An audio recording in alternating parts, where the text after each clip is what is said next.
Hey guys, welcome back to our YouTube channel Login8, and in today's video I'm gonna guide you through how to find and recover archived messages in Messenger. So first of all, launch Messenger app on your mobile devices.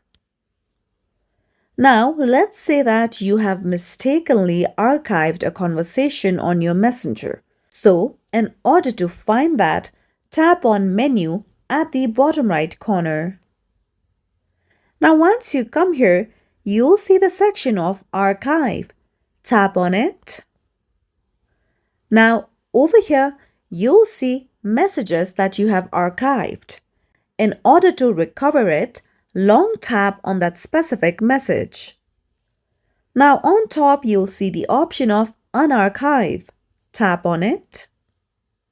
Now if you go ahead and tap on the category of chats at the bottom left, that conversation will be recovered from the archived section.